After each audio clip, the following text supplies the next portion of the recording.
নমস্কার বন্ধুরা, পম্পার কিচেনে আপনাদের সকলকে স্বাগত। আজ আপনাদের সাথে একটা ফ্রুট কেকের রেসিপি শেয়ার করব। ফ্রুট কেক আমরা নানা রকমভাবে বানিয়ে থাকি, তবে আজকের ফ্রুট কেকটা একদম অন্য রকমভাবেই বানাবো। ডিম ছাড়া কমলা লেবু জুস দিয়ে বানানো এই কেকটা আমার মতো একবার বানিয়ে দেখবেন। দেখতে যেমন সুন্দর, খেতে তেমনই অসাধারণ। বাচ্চা থেকে বড় যেই খান না কেন, একবার খেলে দেখবেন বারবার খেতে ইচ্ছা হবে। তাহলে চলুন এই কমলা লেবুর সিজনে কমলা লেবু দিয়ে এই ফ্রুট কেকের রেসিপিটা দেখে নেওয়া যাক। আজকে কমলা লেবু জুস দিয়ে ফ্রুট কেক বানানোর জন্য দেখুন এখানে আমি একটা কমলা লেবু নিয়েছি। একটা কমলা লেবু হলেই কিন্তু আজকে কেকটা বানানো হয়ে যাবে। প্রথমে কমলা লেবুর খোসাটাকে আমি খুব ভালোভাবে ছাড়িয়ে নেব। এবার দেখুন একটা ছাঁকনি আর পাত্র নিয়ে নিয়েছি, আর এই লেবু খোসাগুলোকে ছাড়িয়ে নিয়ে লেবুগুলোকে এর মধ্যে আমি দিয়ে দেব।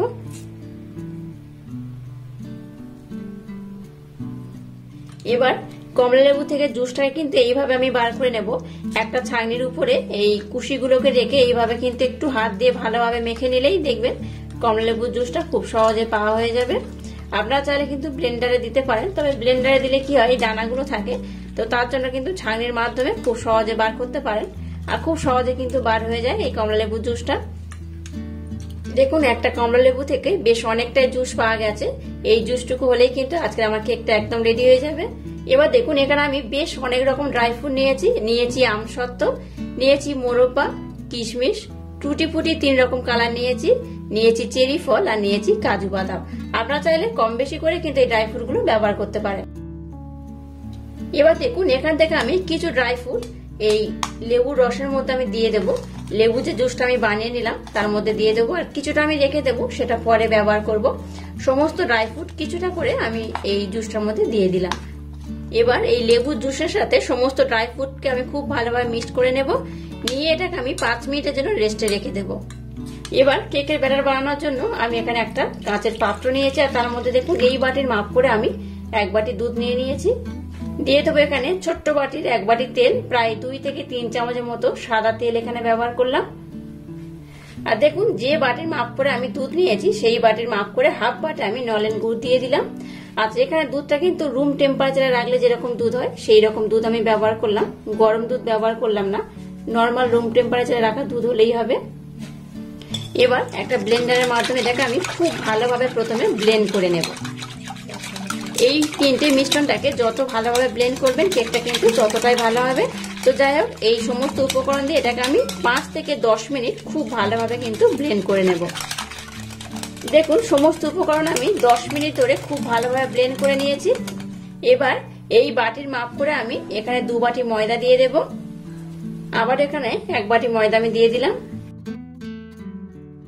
এবার এখানে এই চামচে 2 থেকে 3 চামচ আমি মিল্ক পাউডার মানে গুঁড়ো দুধ দিয়ে দেব।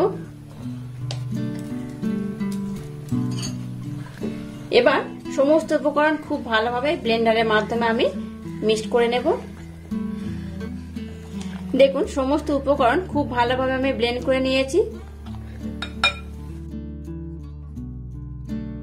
এবার সমস্ত ড্রাই ফ্রুটটাকে আমি এর মধ্যে দিয়ে দিলাম। আবার এটাকে আমি খুব ভালোভাবে ব্লেন্ড করব। এইভাবে আমার মতো একবার ফ্রুট কেক বানিয়ে দেখবেন, দুর্দান্ত খেতে হয়। একবার খেলে দেখবেন বারবার খেতে ইচ্ছা হবে। আর এইভাবে যদি ফ্রুট কেকটা বানান দেখবেন বাচ্চা থেকে বড় সবাই ভীষণ পছন্দ করবে আর ভীষণ মজা করে খাবে। আবারও সমস্ত উপকরণ আমি খুব ভালোভাবে ব্লেন্ড করে নেব। দেখুন ব্যাটারটার ঘনত্ব কেমন হয়েছে, ব্যাটারটা কিন্তু একদম রেডি হয়ে গেছে। এখানে আর একটা উপকরণ আমি অ্যাড করব। এবার দেখুন এখানে একদম সামান্য পরিমাণে এলাচ পাউডার দিয়ে দিলাম। এই এলাচটা দিলে কি হয়, কেকটার স্মেলটা দুর্দান্ত হয়। আর দেখুন একটা ইনোর প্যাকেট নিয়েছি, এই ইনোটাকে আমি সম্পূর্ণ এখানে দিয়ে দেব। আপনারা এই ইনোর পরিবর্তে কিন্তু বেকিং পাউডার আর বেকিং সোডা ব্যবহার করতে পারেন। একটু সামান্য পরিমাণে এর উপর আমি দেখুন একটু দুধ দিয়ে দেব। দেখুন কতটা ফুলে গেছে। ইনো দিলে কিন্তু কেকটা বেশ ফুলে যায় আর খেতেও কিন্তু দুর্দান্ত হয়। আবারও বলছি, আমরা চাইলে ইনোর পরিবর্তে বেকিং পাউডার আর বেকিং সোডা ব্যবহার করতে পারেন। আবার আমি সমস্ত উপকরণ খুব ভালোভাবে ব্লেন্ড করে নেব। দেখুন কেকের ব্যাটারটা কিন্তু একদম রেডি হয়ে গেছে, আর কত সুন্দর হয়েছে দেখুন। আর ঘনত্বটা আমি আপনাদের দেখাচ্ছি, দেখুন ঘনত্বটা কেমন হয়েছে। খুব ঘন নয় আবার খুব পাতলা নয়, ব্যাটারটা এইরকমই হবে। এইরকম হলে কিন্তু আজকের ফ্রুট কেকটা একদম পারফেক্ট হবে। এবার একটা পাত্র নিয়ে নিলাম, এর মধ্যে আমি সামান্য পরিমাণে তেল দিয়ে দেব। এবার একটা ব্রাশের মাধ্যমে খুব ভালোভাবে চারধারে আমি তেলের প্রলেপ লাগিয়ে দেব। এইভাবে তেলের প্রলেপ চারিদিকে লাগিয়ে দিলে কি হয়, কেকটা যখন হয়ে যাবে ওঠানোর সময় ভেঙে যাবে না। এবার দেখুন একটা এরকম সাদা পৃষ্ঠা নিয়ে নিয়েছি, আপনারা চাইলে কিন্তু এখানে বাটার পেপারও ব্যবহার করতে পারেন। এবার এই কাগজের উপরে এক্সট্রা করে তেল দেওয়ার দরকার নেই, জাস্ট তেলের ব্রাশটা নিয়ে এইভাবে একটু চারিদিকে লাগিয়ে দিলেই হবে। এবার কেকের ব্যাটাটাকে এর মধ্যে আমি দিয়ে দেবো। চেষ্টা করবেন একটু উপর দিয়ে এইভাবে ঢালা, তাহলে কিন্তু এর মধ্যে কোনো এয়ার বাবলস বা লাম্পস গুলো থাকবে না। এবার এটাকে আমি একটু ভালোভাবে ট্যাপ করে নেব। আর এখানে একটা কথা জানিয়ে রাখি, এখানে যে আমি এলাচ পাউডার ব্যবহার করলাম, আপনারা কিন্তু এলাচ পাউডারের পরিবর্তে ভ্যানিলা এসেন্সও ব্যবহার করতে পারেন, যে কোনো একটা ব্যবহার করলেই হবে। এবার গ্যাসটা জেলে দিয়ে একটা তাওয়া বসিয়ে তাওয়াটাকে প্রথমে খুব ভালোভাবে গরম করে নিয়েছি। এবার প্যাটাটাকে এর মধ্যে আমি বসিয়ে দিলাম। এবার গ্যাসের ফ্লেমটাকে প্রথমে 5 মিনিট হাই দেব, তারপর 5 মিনিট পর লো করে এটাকে আমি হতে দেব। দেখুন এটাকে আমি 10 মিনিট পর আপনাদের দেখাচ্ছি এটা কেমন হয়েছে। দেখুন বেশ অনেকটা ফুলে গেছে। এবার যে এক্সট্রা ড্রাই ফ্রুট গুলোকে আমি রেখে দিয়েছিলাম সেটাকে এবার ব্যবহার করব। এবার ড্রাই ফ্রুটটাকে এইভাবে আমি এর মধ্যে ডেকোরেশন করে দেব। আপনারা কিন্তু আপনাদের মনের মতো ডেকোরেশন করতে পারেন। আমি এটাকে আমার মনের মতো করে একটু এইভাবে সাজিয়ে দেব। দেখুন উপরের পোর্শনটাকে ড্রাই ফ্রুট দিয়ে কত সুন্দর করে আমি সাজিয়ে দিয়েছি। এবার এটাকে ঢাকা দিয়ে আবারও আমি হতে দেব। দেখুন 40 মিনিট পর আমি আপনাদের দেখাচ্ছি এই কেকটা হতে কিন্তু 40 মিনিট সময় লেগেছে। তো দেখুন একটা টুথপিন নিয়েছি, টুথপিনের মাধ্যমে আমি আপনাদের দেখিয়ে দিচ্ছি। দেখুন এই দেখুন টুথপিনের গায়ে দেখবেন কিচ্ছু লেগে থাকবে না, একদম পরিষ্কার হয়ে উঠে আসবে। গায়ে দেখুন কিচ্ছু লেগে নেই, একদম পরিষ্কার হয়ে গেছে, দেখতেই পাচ্ছেন। তার মানে কিন্তু কেকটা একদম রেডি হয়ে গেছে। এবার আমি গ্যাসটাকে বন্ধ করে কেকটাকে প্রথমে একটু ভালোভাবে ঠান্ডা করে নেব, তারপর আমি আপনাদের সাথে নেক্সট স্টেপ শেয়ার করব। দেখুন কেকটাকে আমি খুব ভালোভাবে ঠান্ডা করে নিয়েছি।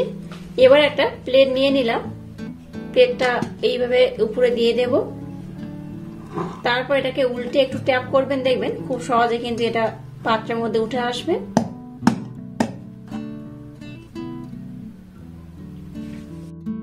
দেখুন কেকটা কত সুন্দর উঠে গেছে, দেখতেই পাচ্ছেন। এখানে কিন্তু ছুরি কিছু ব্যবহার করার দরকার হয়নি, ঠান্ডা হতেই কিন্তু অটোমেটিক উঠে এসেছে, আর দুর্দান্ত হয়েছে। পিছনের কাগজটা উঠিয়ে দিচ্ছি, দেখুন দেখলেন তো পিছনের কাগজটা কত সুন্দর উঠে আসছে। এইভাবে কিন্তু কাগজটাকে প্রথমে আমি উঠিয়ে দেব। দেখুন কেকটা কতটা সুন্দর হয়েছে, কতটা অপূর্ব দেখতে হয়েছে। এবার দেখুন কেকটাকে আমি আপনাদের কেটে দেখাচ্ছি এটা কত সুন্দর হয়েছে। অবশ্য বাড়িতে আমার মতো একবার এইভাবে ফুড কেকটা বানিয়ে দেখবেন, দুর্দান্ত খেতে হয়। কোন রকম ডিম ছাড়াই কিন্তু এটা বানাচ্ছি।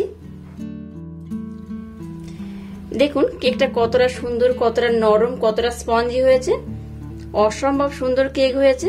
আপনারা বাড়িতে অবশ্যই আমার মতো একবার হলো এই ফ্রুট কেকটা বানিয়ে দেখবেন, দুর্দান্ত খেতে হয়।